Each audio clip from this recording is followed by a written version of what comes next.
My name is Brandon Hathaway. I'm the preacher here at the Westside Church of Christ in Owensboro, Kentucky. And I want to thank you for joining me today as we open up the Bible and study the Word of God.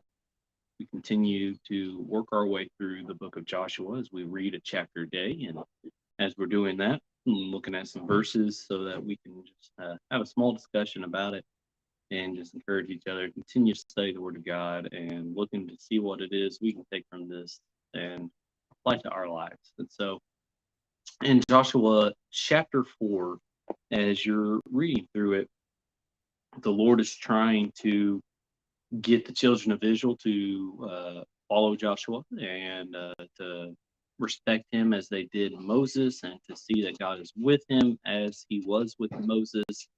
And so, as they're about to cross the Jordan, some instructions are being given about how they are to carry the ark, about walking on the dry ground as they did with the Red Sea, and they are also to take the stones, 12 of them, one for each clan or tribe of Israel, and Joshua ends up stacking them. And so here at the end of the chapter, it kind of gives a little more detail on that. So verse 21 is where I want to pick up.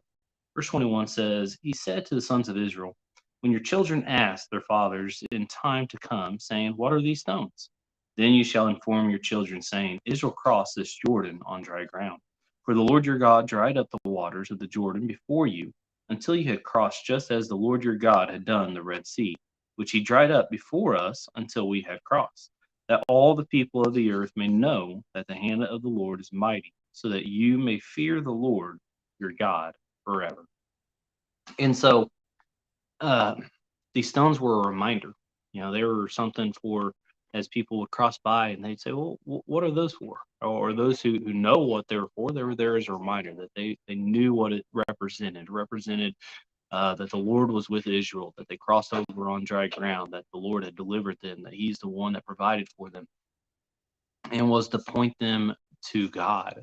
And it was something to remind them, to get the children to start asking those questions, an opportunity to teach. And so having such things, I believe, are good to help remind us. And so, whether that Bible in your hand, the Bible in your vehicle, or at home, or maybe you have a picture of a cross, or maybe you got one of those fish symbols that people think of. And, we know that in Moses, as Moses led them, they had the staff with a serpent on it to look to be healed, and that became a mindset of healing to today, as it's put on ambulance and stuff. It's just something we look to and know what it represents, know what it means, and it's a reminder to us. And so here God gave them a reminder so that they can remember all their days that God is the one that allowed them to cross the Jordan on dry ground. So I want to thank you for joining me. I hope you have a blessed and wonderful day today. And if the Lord is one, I'll talk to you later.